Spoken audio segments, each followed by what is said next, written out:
what I'm going to try to show how to do in this tutorial is how to do inverse kinematic that only affects up to a part of the bone structure, like this, so that you can see I could make like an arm and then put the IK on the arm only and not affect the whole body, not affect this last bone.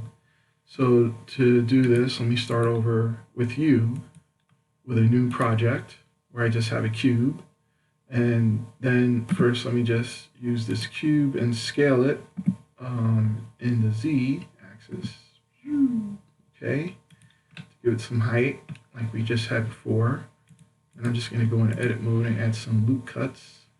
And oh, let me do a friendly little thing here for you guys. Let me turn on the screencast keys, which I don't know why they don't just go on by themselves. I have to do that to it. All right, back to the editing. I'm going to add a loop cut just so that, we can see that things will bend in here. Just increase the count. All right. Then select the face right here. This is going to be kind of where the arm comes out. And I'll just press E to extrude out the arm. All right. And to the arm, I'll add some loop cuts too. So back to this loop cut thing and add a couple of them so the arm bends nice and smooth. All right, so I have a mesh. Let's go back to object mode and let me just face front view and turn transparency on so I can see through the mesh. Now that I have the mesh, I'm going to add the bone. I'll just add one bone to start with. And in edit mode, I'll take this bone and I will stretch it to fill the space here. Okay, and this bone here could split into two. And then over here, I'll extrude a little shoulder collarbone area, and then I will put the arm right there. Now what I did, you see I did a little bit of a bend here so that when the inverse kinematics happens, it by default knows which way to bend. I'll do that here too so it knows which way to bend there. All right. So now I have the bones fitting inside the mesh. And yep, they're fitting. I look from all the directions. So now let me go back to object mode. And let me attach the bones to the mesh that we just made here. So first I'll select the mesh. And then I'll hold down the shift and select the bones. And then I will parent them with automatic weights.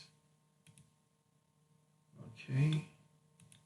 Now, I've been having trouble with this, so maybe somebody's going to be able to help me out there on why sometimes this doesn't work. But now that I've parented the bones to the mesh, they're both together, let me select the bone and make sure that the parenting went right. Oh, thank goodness it went right. All right, so Control Z. So the bones do move the mesh, but now I'm going to add that little inverse kinematic arm thing. So let me go back to edit mode. I think I'm on the bones. Yeah, edit mode for the bones, and I'll just extrude out another little bone here that's going to be my inverse kinematic handle. I'll select that whole bone, right click, and unparent it, so I clear the parenting from the bone it's attached to. Now this bone's selected, and I select the bone I'm connected to. Go to pose mode and shift I to do the inverse kinematic. Now by default here you see this dotted line. This inverse kinematic is going to affect all the bones all the way down to this one. All right, I'm in pose mode. If I were to just move this bone, you'll see it's affecting everything. But we can control how many bones this goes down the chain to affect. With over here, this is the bone constraint. Nope. This is the bone constraint on here. And let's just go back to edit mode. Select that one. No, I guess it's pose mode. With that bone selected, bone constraint, add a bone constraint. What the heck? Why didn't I have the same thing I had last time? All right, I select this, and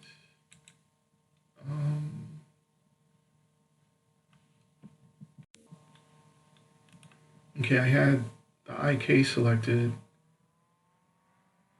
I had this selected, this selected. All right, when I select this, I have this here with the line. And in the bone constraints thing, now I see the constraints for the IK. All right, so where this line goes to is affected by the chain length, and I guess 0 means the entire thing. So if I say 1, then it's just affecting that one bone. 2, and you see the yellow line extends there. 3 is the shoulder, and if I would have went up to 5, I'll go to the end. So what I want is just to go to the shoulder right here. So I'll set it to 3, and now I'm still in pose mode. If I pick this bone, and that's what we got, just affecting the arm. There you go, folks.